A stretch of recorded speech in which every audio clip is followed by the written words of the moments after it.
Good morning mga minamahal kong kababayan. So, sa nakapanood lang nito, no? So, magandang umaga sa inyong mga sumusuporta sa YouTube channel ko, Enrique Bulak. Okay, ang gusto ko lang, although alam nyo naman na siguro, no? Alam naman natin kasi basic naman tong sasabihin ko, pero ah, parang bigyan lang natin ng diin. Okay. So kasi mag-eleksyon na kasi no sa May next year. Oh, so marami akong nakakausap kasi lalo na yung medyo may edad na mga matatanda na no. Kadalasan ang sasabihin ay hayaan mo na lang. Wala naman ako magawa diyan. Ano lang naman ako. Isang boto ko lang naman. Wala naman 'yan, hindi nagka-count. So ganun ang laging pananaw no na parang wala naman siya magawa dahil iisa lang siya. So, sa tingin ko, dapat di natin ganun ah, ang magiging action natin, ano. Alisin na natin yung wala kang magawa. The best that you can do is sa ikaw man lang, sa sarili mo man lang, do your part. So, ibuto mo ang taong hindi basta lang gusto mo may maisulat lang, ano. Ah, Pag-aralan mo, titingnan mo, o magtanong ka sa mga may alam o na pag sa tingin magtanong ko sa tingin mo mukhang okay naman yung naging dahilan niya kung bakit gusto niya itong iboto kung ikaw ay walang alam, kung hindi mo aware kasi busy ka, hindi ka nanonood ng mga hearing, or basta di mo alam talaga kung anong nagawa nitong taon to. Okay? Bakit ba mahalaga talagang pag-isipan natin ang pagpili ng isang kandidato? Kasi pag once na napili siya, o balikan ko lang muna yung sa pag ikaw lang, ang kadalasang kasabihan dyan ay ang isang midrib, yung walis tingting.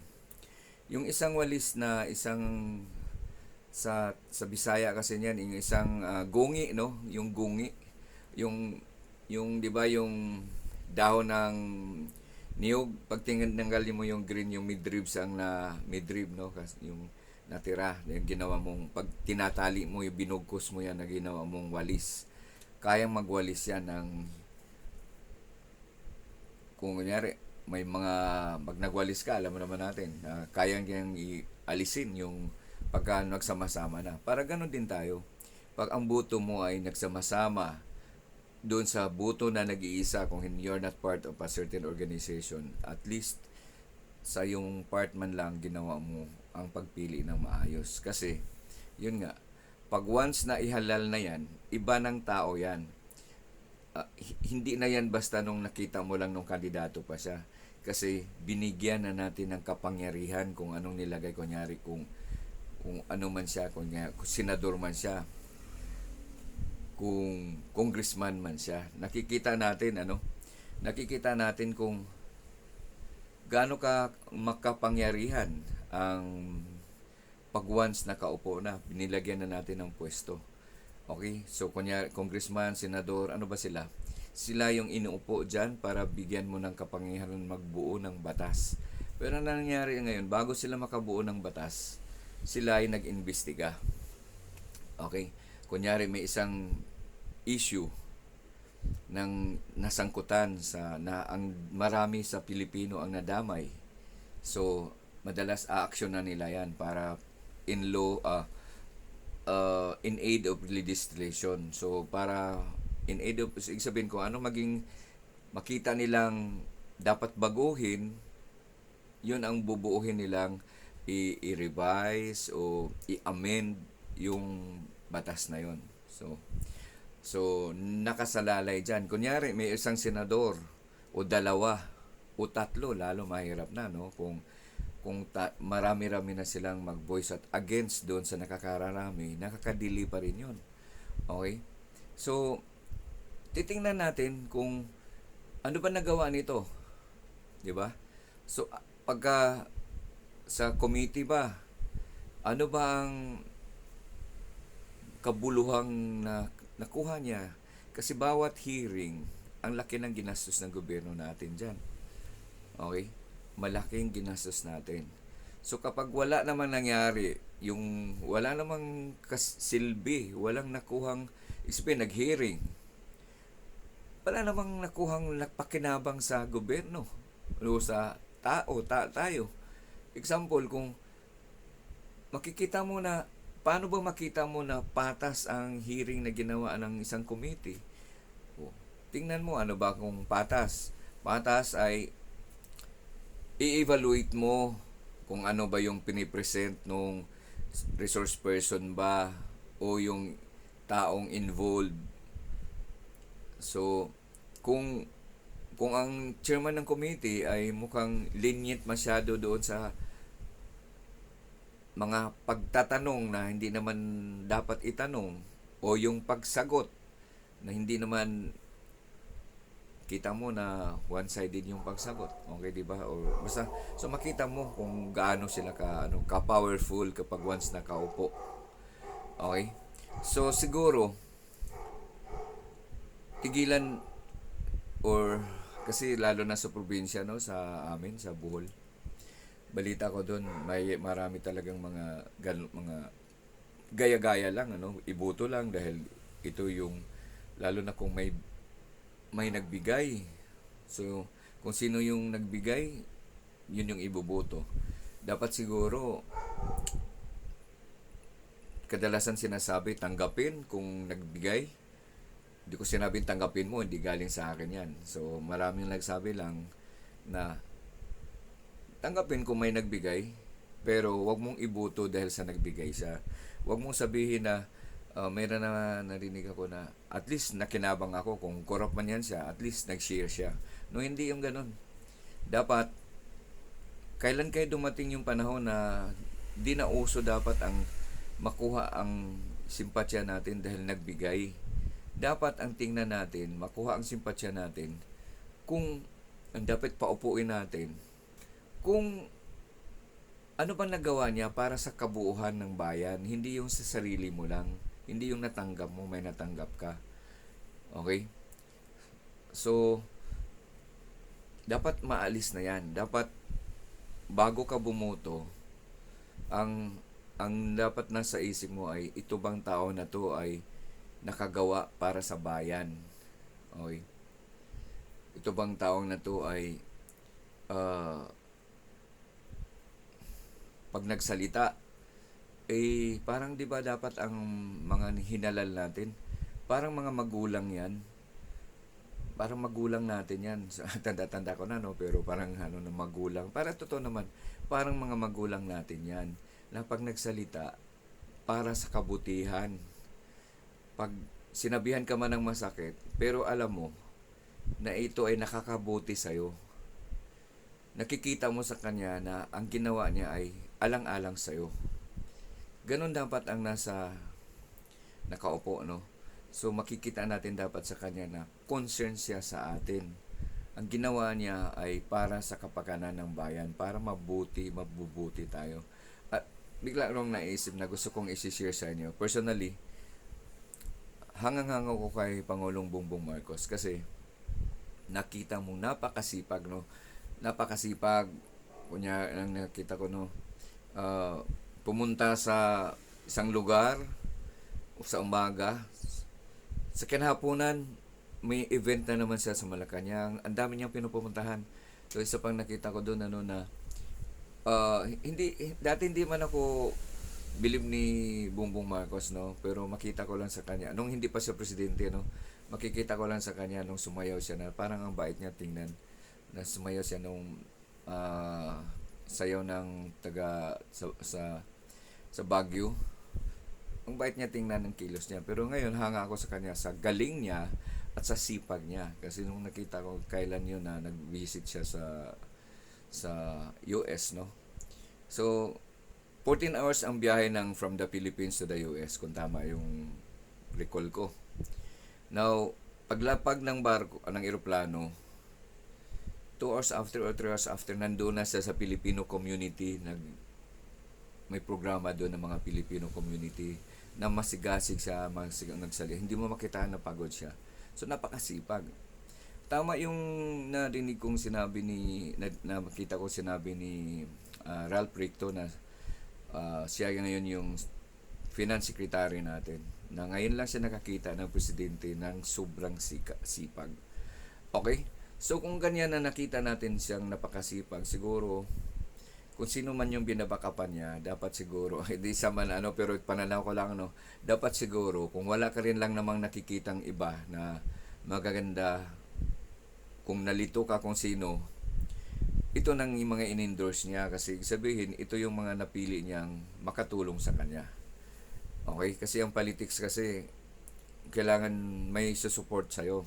Kasi pag may once ko kontra sa'yo, yung mga gusto mo ay kasi pareho nga silang may karapatan, ano? So, pag kinontra yan ng isa, ng dalawa, ng tatlo, malaking bagay yan na maging hindrance yan sa bilis dapat ng pag-asinso. Okay? So, sana'y isi-share ko sa inyo yung mga nasa i-screenshot ko kung ano yung mga sa ngayon ang kung hindi man nakapag-file na ng candidacy kasi ang filing ay nag-start noong October 1 hanggang nitong October 8. So meron yung nagsabing kakandidato pero hindi pa nagfa-file kasi hanggang 8 naman. Naisip ko lang ito si wag na lang, no, pero naisip ko lang ito si Doc Willie Ong, no, na 'di ba kailan lang grabe siya, tapos grabe dahil na nakasakit nga siya, no, pero kumandidato ngayon ng pagka senador.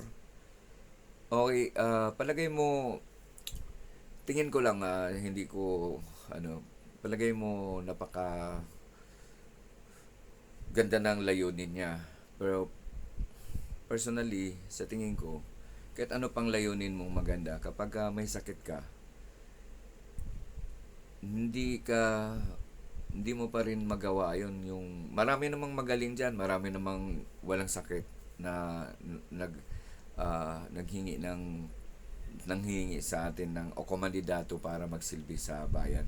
Kasi kung kahit gaano ka pa kabait, anong honest ng intention mo, kapag kanyang may sakit ka, siyempre uunahin mo yung sarili mo. Paano ka maka-attend, paano ka makadinig ng mga hinaing o sa hearing, paano ka maka-attend sa hearing kung nasa hospital ka. So siguro, ang maganda, kung meron naman tayong nakitang alternative na equally na makabayan, kung kasi kiniklaim niya makabayan siya, kita mo naman kung kaya daw siya nagkasakit dahil sa sobrang sama na naramdaman niya nung binabas siya, ganun. So, pero marami naman dyan na napakabait din, matalino, na makabayan din na kailangan na fit, walang sakit. Okay, so yun lang, no, kasama yun sa nakikita ko na kailangan piliin natin yung fit para fit nga siya, palagi mo makabayan siya pero may sakit, paano ka di ba? Paano ka makabangon ng maaga? Paano ka maka-attend ng hearing niyan kung nasa hospital ka? Okay, so piliin natin yung makabayan, may time para sa atin, may kakayahang maka-attend, makadinig sa natin, di ba? So, sana'y iisipin natin itong mga sinasabi ko. Napakahalaga ang boto natin kasi pag binigay na natin yan, pag nakaluklok na yan sa posisyon, ang kapangyarihan na ibinigay natin sa sino mang nakaupo dyan ay nasa sa kanya na. So, mahalaga ang boto natin. So, ito'y pag-isipang mabuti. Ngayon pa lang, titingnan na natin kung ano ba ang nagawa nito. Ano bang magawa pa nito na gustong-gusto natin para sa ikakaunlad natin. At sa tingin ko, dapat ipaglaban ang karapatan ng bayan. Dapat ang ipanalo natin ay yung may pagmamahal sa mga susunod pang generasyon. Hindi ibibigay, hindi ipamigay ang West Philippine Sea no matter what it takes. Okay? At hindi naman tayo maargabyado dyan kasi nasa magandang posisyon tayo. Okay? Nasa magandang posisyon, speaking of magandang posisyon, hindi tayo nag-iisa kasi hindi lang tayo ang may gustong mapanatili yan ng West Philippine Sea. Bakit? Kasi dahil sa West Philippine Sea, yung boundary yan, yung pwedeng makapasok ang mga bansa na galing sa west side, no, from America, the US, no, European countries, na pwede silang mag-travel diyon sa international water. Hindi na maging international water yan kapag yung ocean na yan o yung West Philippine Sea ay masakop na ng China. Pwede nang isara ng China ang South China Sea kasi sila nang may control. So hindi na makapasok basta yung mga palabas at pasok, yung mga delivery ng goods, kasi trillion of goods, worth of goods, dollars ang dumadaan sa South China Sea. Okay, kahit yung China, yung imports nila ng mga langis nila na kailangan nila ay dumadaan dyan, lumulusot doon sa may Malaysiang maliit na ano doon. So takot sila baka maharang yan. Okay? So kaya 50% doon, dati 80% according to former associate justice ng Supreme Court, si Carpio. Uh, Dati 80% ang dumadaan yan, mga kailangan ng China na fuel nila, oil nila.